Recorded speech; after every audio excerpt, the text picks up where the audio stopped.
So this is quite a crazy story, right? A Nigerian female senator by the name Natasha Apobi accused another Senate President Akpabio of sexual harassment. And as a result, she was suspended for 6 months. Now, the Nigerian Senate is saying that her suspension has little to do with her harassment allegations. It has everything to do with her behavior, which we're going to be talking about on this episode. Well, here's a question that I want you and I to think about as we debunk this particular story. And that is, do you think Senator Natasha's suspension is justified, or do you think it's a case of political retaliation? Let's explore that on this episode. Stay tuned. We'll be right back.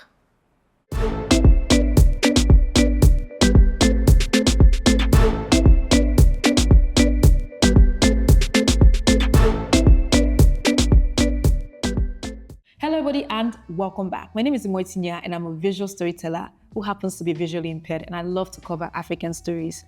Now, if you're stopping by for the first time, welcome. If you've been here for a while, thank you. And to you both, to everybody, welcome to you both.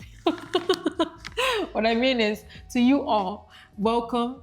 And if you have not subscribed, please do so by clicking on the notification bell to be the first to receive any of our new content, right? So let's jump right into the story. So before I even proceed with this particular story, because people are screaming on the web, where are the evidence? Where are the evidence, right? I want Senator Natasha to actually tell us what exactly happened, right? So let's watch this video and then we'll talk. I wanted to move a motion. I wanted to move a motion for the investigation on the ills of the corrupt practice in Ajakuta Steel Company. I listed that motion 5 times. It was the 6th time that it was listed on the order paper that was approved. Many senators can testify to that. Each time the motion is listed, just before he takes it, he will say, oh, Senator Natasha, we can't take this motion because the board of the Senate does not accommodate it. Or he will speak on others and then let it drag so that just before my motion is taken, the time will be well spent and won't. So he kept on doing that. I went to him in his office. And I said, Senate President, you know how important this Ajakuta Steel Company to me is. You know how important it is to my people and to Nigerians. I've noticed that you have stepped down this motion. As a matter of fact, a number of senators told me, go and see him and plead with him so that he would take it. I was like, sir, please, why can't you take this motion? It's very important. It's been listed. Then it was listed a 3rd time and stepped down. He then said, Natasha, I'm the chief presiding officer of the Senate. You can enjoy a whole lot if you take care of me and make me happy. At that point, I said, sir, I'll pretend that I didn't hear this. He said, well, the ball is in your court. So after that video, right, she reported the situation to her husband and all that. We heard her say that in the video. And after that, she decided to sign a petition detailing the harassment or alleged harassment. And as a result, Senator Natasha's seat was being moved, right? So she decided that she wasn't going to be seated where she has been placed. So as a result, they suspended her because they said her behavior violates Section 6.1 and Section 6.2, according to the Nigerian law. I don't know what Section 6.1 and Section 6.2 is, but it's something about ethics, it's something about gross misconduct, something along the lines, right? Now, the thing that drove me crazy about this case, like what kept me up at night, because it really did, was when I saw that women, not all of them, some women were protesting against Senator Natasha, right? They were protesting against her, condemning the fact that she has spoken up, right? They were also trying to clean up what has been done and stating that Mr. Godwill or Senator Godwill or President Godwill is a decent man. He wouldn't do such a thing, right? And that drove me insane because it is only in Nigeria I have seen that women will protest against another woman speaking up about her sexual harassment. It is only in Nigeria women will start to scream about where are the evidence. It is only in Nigeria you find these type of disgraceful behaviors, right? We don't know what happened, We don't know if it happened, but why are women coming out to dismiss someone else's feelings, knowing that investigation is still undergoing? So that's the part that drove me insane. Sometimes I think about Kenya, for example. I remember I've done this story where women were being killed in Kenya left and right? And the Kenyan women, they organized themselves and they gathered and they went to the capital. They went to Nairobi, demanding that the senseless killings of their fellow women should end. If that situation, sorry guys, now my blood is hotting, so my hands are like, but hear me out. If women in Nigeria are being killed senselessly, the way women in Kenya are dying, right, at the hands of their lovers, right? Nigerian women will organize themselves. And instead of them asking and demanding that the senseless killing ends, they'll be asking the women who are the victims, the people who are already gone, what are the women doing to provoke the men to kill them? Those would be the kind of questions some Nigerian women will be asking. What are you doing to provoke him? So it's your fault that you end up dying. You see what I mean? So we need to rethink this, now that the situation at hand is, she spoke up, she was suspended for 6 months. They cut off her salary. They cut off her, the benefit that comes with being a senator in Nigeria, which include driver, security. They told her that she can't use the word senator when she's referring to herself for 6 months. They closed her office. What kind of behavior do you think that is portraying? So what got me in all of this is this. If a woman of such caliber, right, status, she was a barrister, right, meaning she was a lawyer at some point, right? I think Nigerians, they call it barrister. Now she's a senator, she's wealthy, she's traveled, right? He's up there. If this type of woman is speaking up and being silenced, not only by the men in the country, but also by other women, what made you think a 12-year-old, 14-year-old, or maybe a 45-year-old woman without any status would ever speak up if she is being harassed? So the Nigerian women that were speaking against Ms. Natasha, right? Sometimes I wonder if these women were paid to do this. And the only reason why I said this is because when the Nigerian youth were protesting last year, right, a bunch of women gathered and they were protesting against the protest. Now, Nigerian youth were protesting against hunger, right?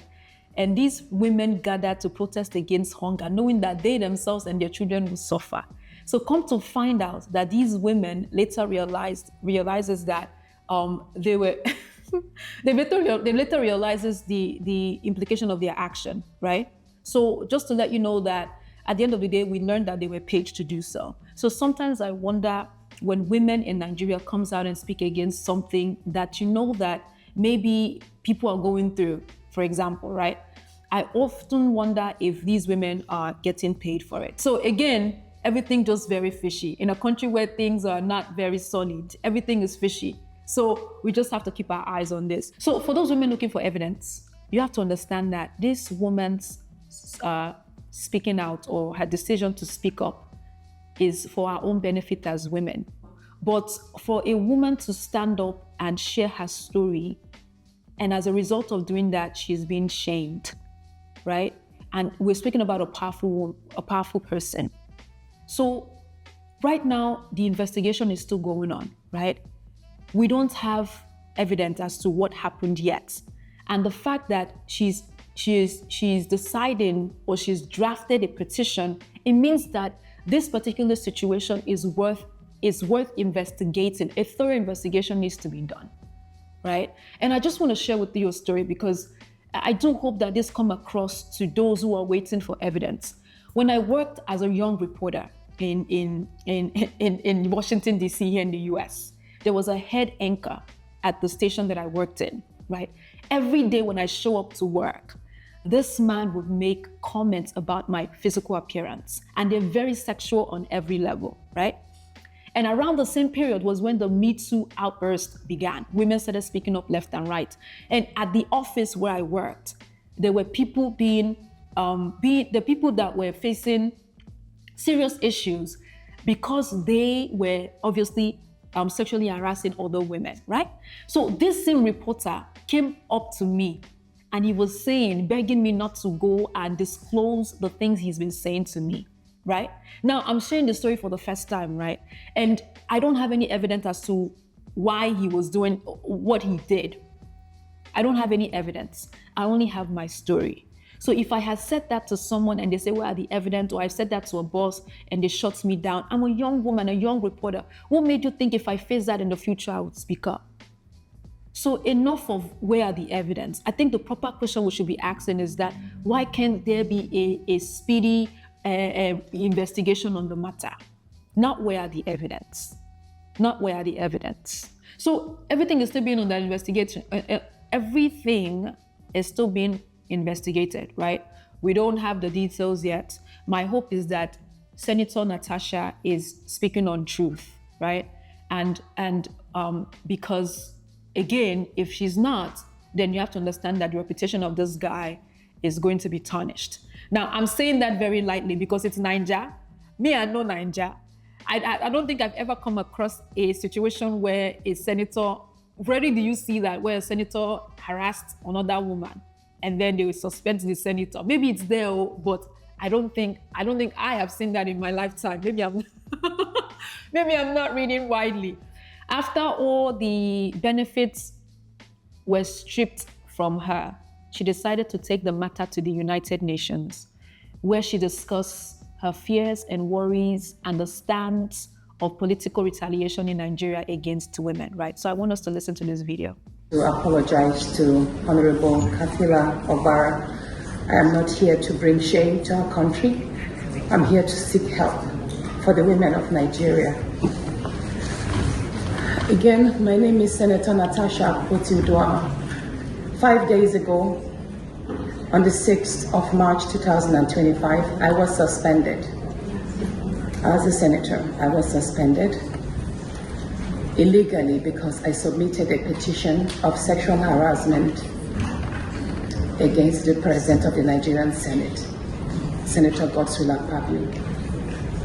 I thought that by submitting the petition, he would recuse himself, and both of us will submit ourselves to the Committee on Ethics, Privileges and Public Petition for a fair and transparent investigation.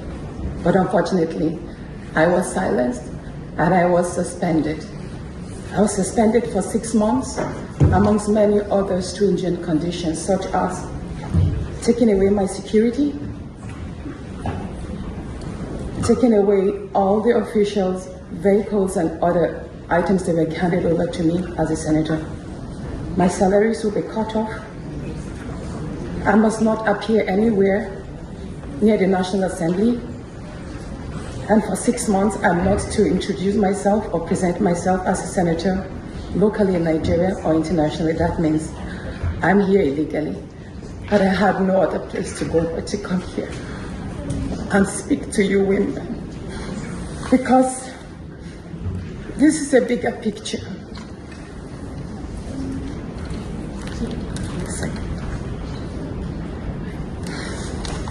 This is a bigger picture. It depicts the crisis of women political representation. My suspension is not just about me. It's about the systemic exclusion of women from political leadership in Nigeria. Women make up 3.6% of political offices.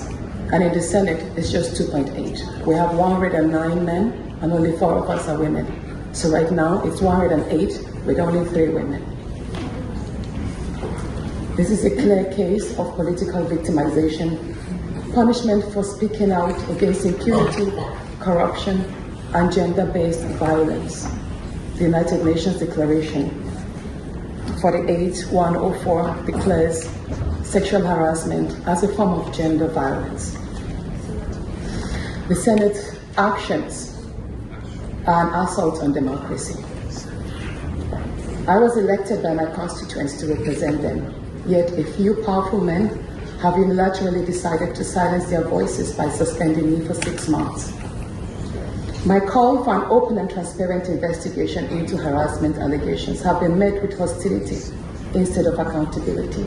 So Senator Natasha attended the Interparliamentary Union at United Nations. So that was what we just finished watching, right? And after that, the president of the Interparliamentary Union decided to obviously agreed to what was happening to Senator Natasha.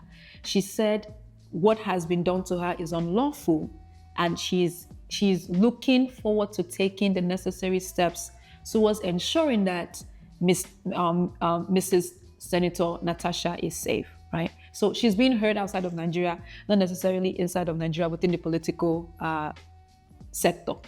But hear me out though. Now, I initially when the story broke out, there were quite a lot of silence. Like I didn't think anybody was protesting. I was kind of worried about that. And then when I started doing more research, I realized that more women are starting to come out and speak up for her, alongside with her. And that's what I want to see, right? Investigation is on the way. We know that. We don't know the full story as of right now. There's a petition that is on the table to be looked at. I think that's where we should start from. Suspending her for 6 months is a very, I'm trying to find the right words to use, and I don't think it's coming to me right now. But if you're going to suspend the woman, you might as well suspend the man as well. But he's the president of the Senate. So I don't even know if that's going to be possible in a patriarchy system. So to the point of her not having evidence, it's still under investigation. But I think as of right now, a woman should not be silent for speaking up, right? A woman should be given the space to do that, with or without evidence. Because Senator Natasha is speaking about her story, but it is a story of women in Nigeria. It is a story of 1 in 3 girls, or 1 in 4 girls, or 1 in 5 girls, or maybe in the last hour, somebody just got sexually harassed, or a woman just got sexually harassed. You see what I'm saying? So we shouldn't be silent. A woman shouldn't be silent for speaking up. That's what I'm trying to say, with or without evidence. That's all I'm trying to say with this particular video. Now, I began this episode by asking you this question. I know I'm giving you a lot of information, and I'm going to include links at the bottom of the video so you can go ahead and read for yourself, right? And gather as much information as possible, because it could sound like my story is one-sided. It probably is one-sided. But at the end of the day, though, I still want to ask you this question. Do you think her suspension is justified? Do you think Senator Natasha's suspension is justified? Or do you think it is a case of political retaliation? So thank you all for watching, and I'll see you again next time.